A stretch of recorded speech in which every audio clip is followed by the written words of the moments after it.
Welcome to Mbuya Parent School and Kindergarten, situated in Kampala City with modern, well-equipped facilities plus extensive playing fields and amenities. Mbuya Parent School believes that a better future lies where children know how to find and create balances in themselves and the world around them. This explains our fusion of academic subjects and co-curricular activities. There are many opportunities presented to them to flourish both in and outside the classroom. I want to become a president when I grow up.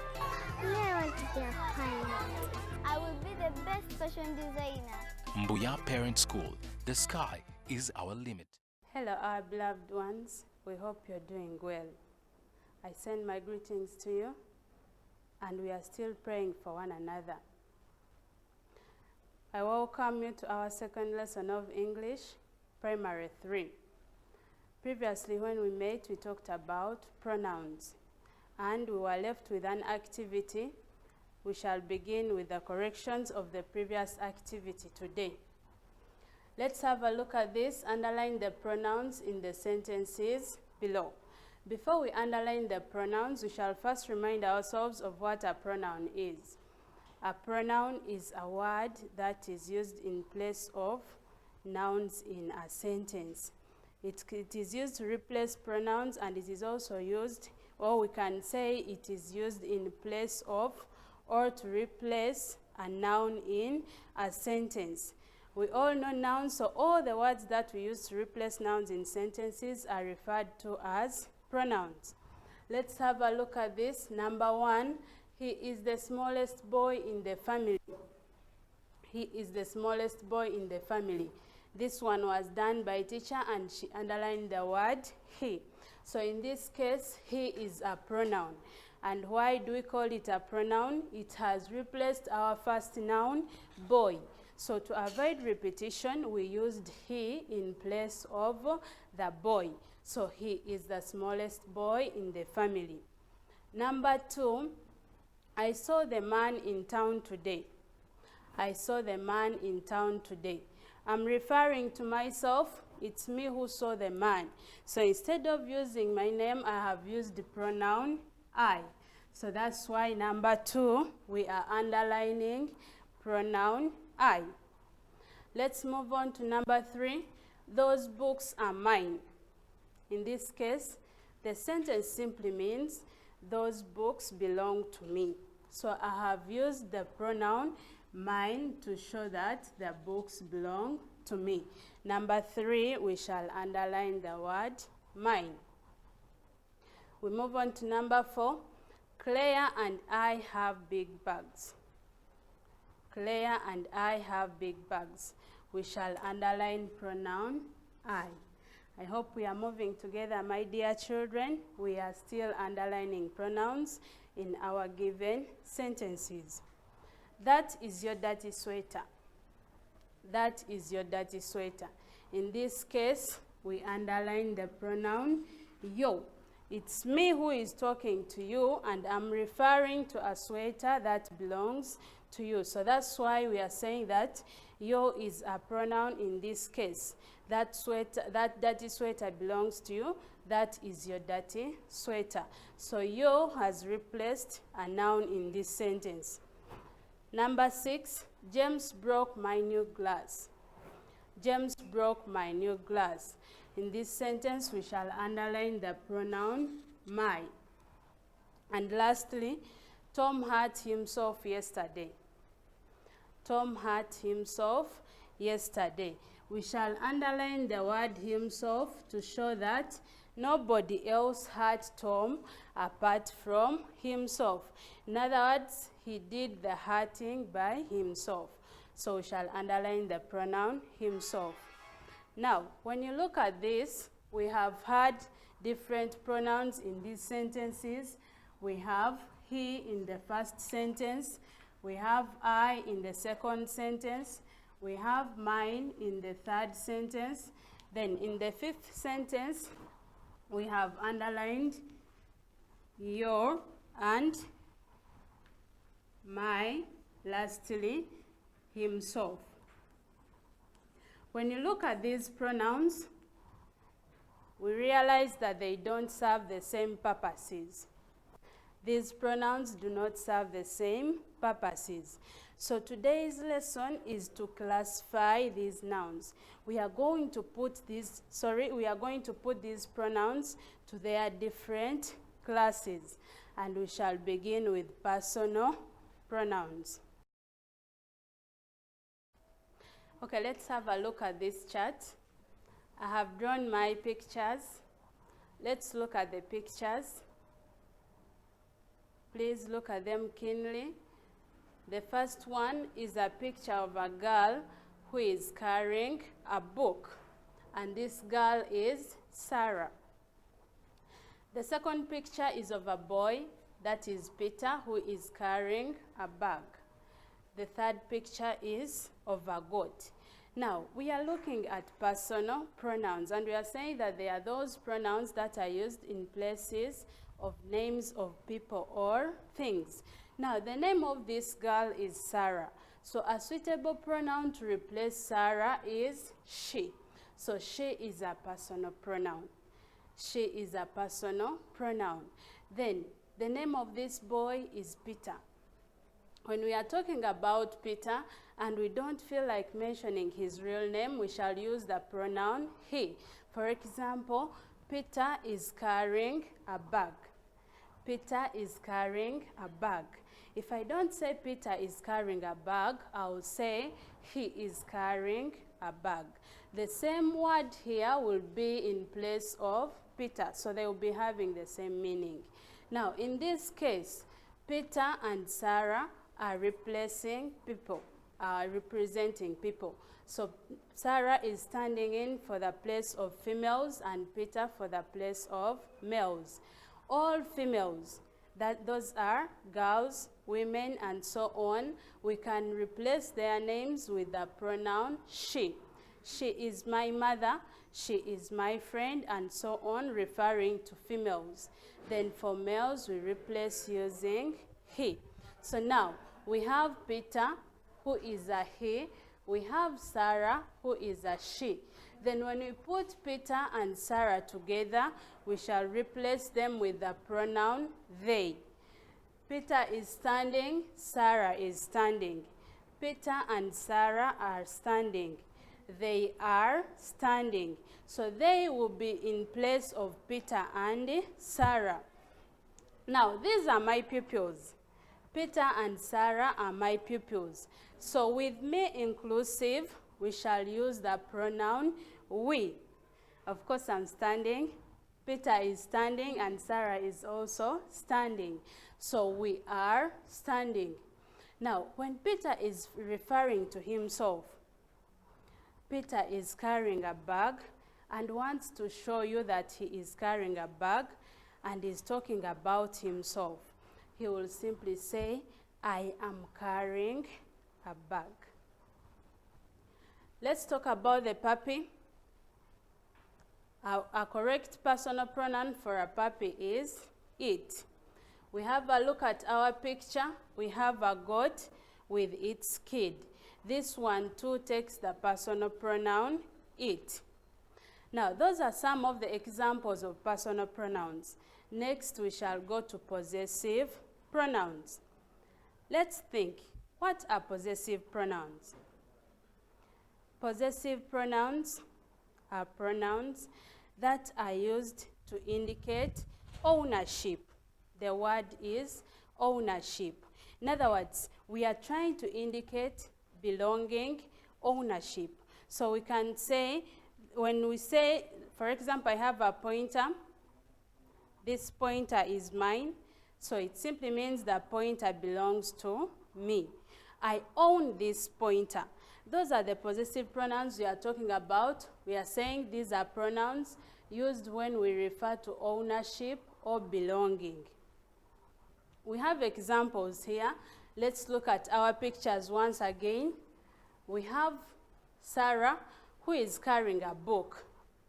This book belongs to Sarah, so the book is hers. So here, hers works as a possessive pronoun. The same thing, Peter is carrying a bag, and the bag is his. Now let's look here.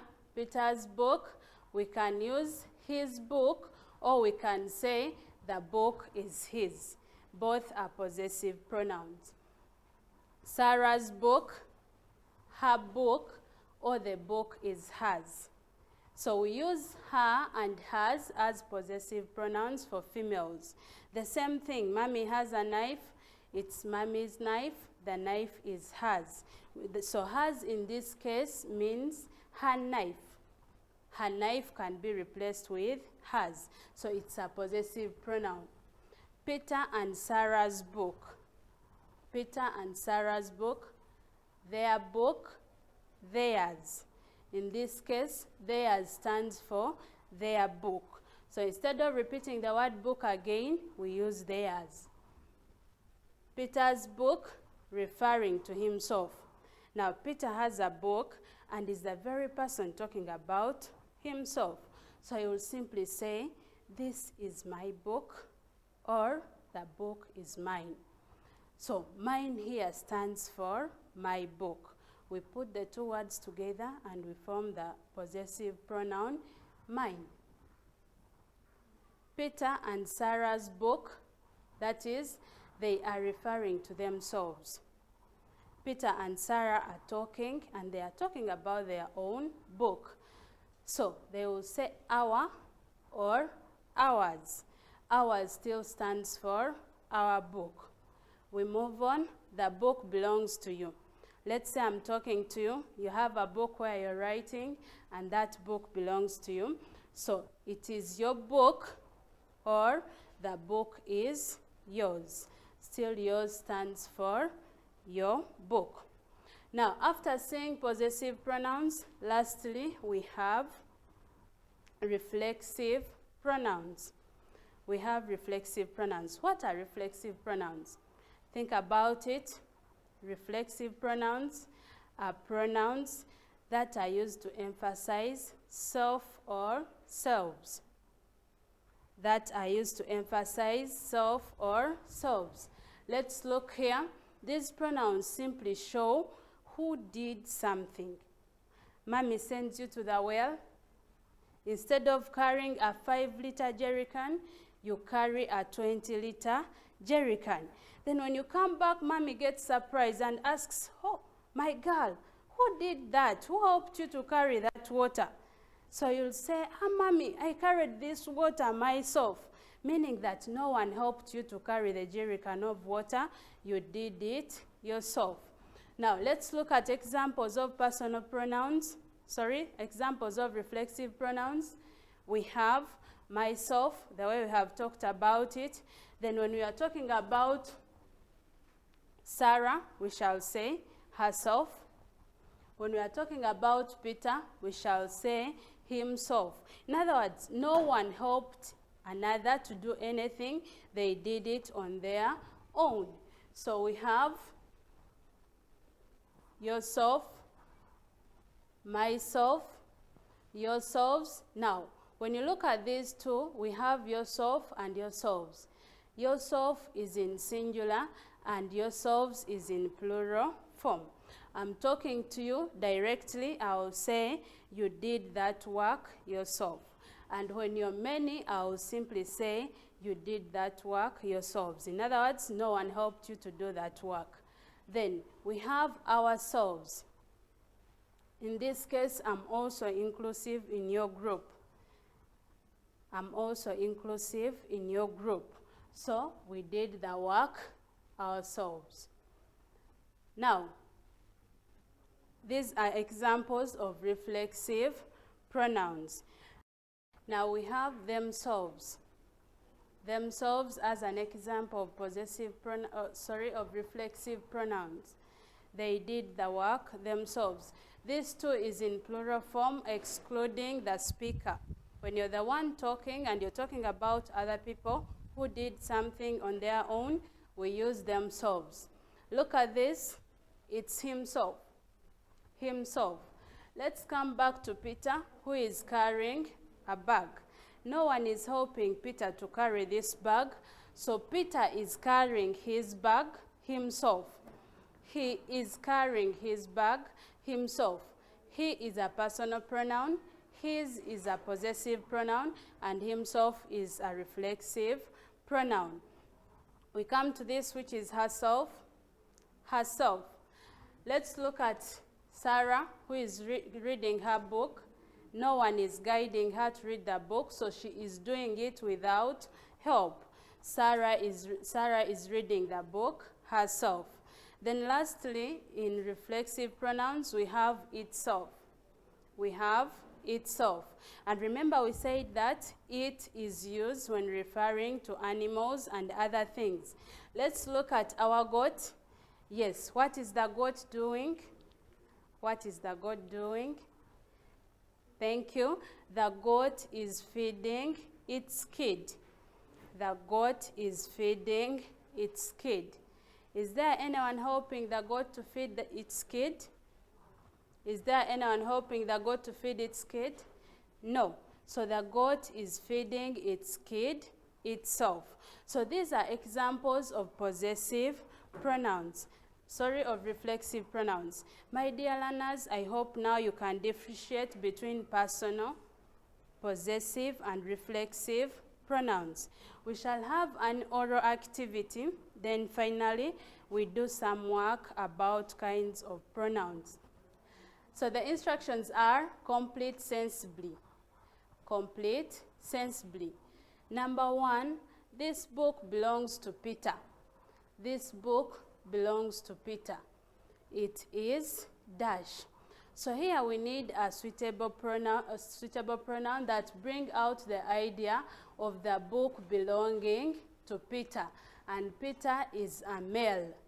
So we shall say it is his. This book belongs to Peter. It is his. And we end with a full stop. Number 2, nobody helped me to do my homework. Nobody helped me to do my homework. I did it. Now, we are using my, and we shall add the word self to show that I did this work on my own. So we shall say, nobody helped me to do the work. I did it myself. Number 3, this is a dash. It belongs to you. This is dash book. It belongs to you. This is dash book. It belongs to you. So I'm talking about the book that belongs to you. So I'll simply say, this is your book. It belongs to you. Number 4, the cow is feeding dash calf. The cow is feeding dash calf. So this calf belongs to the cow. So a possessive pronoun for the cow will be it. The cow is feeding its calf. We are going to do this exercise, and the instruction is use the correct form of the word in the brackets to complete the sentences. These are the brackets and these are the words we are talking about. So you will change these words to their correct forms and complete the sentences. Remember, when we are writing, we must end all sentences with full stops. So after answering, make sure that your sentence ends with a full stop. Please don't forget to follow the guidelines, sanitize, and keep the general cleanliness. Soon, it will be out of our country. Bye-bye. We love you.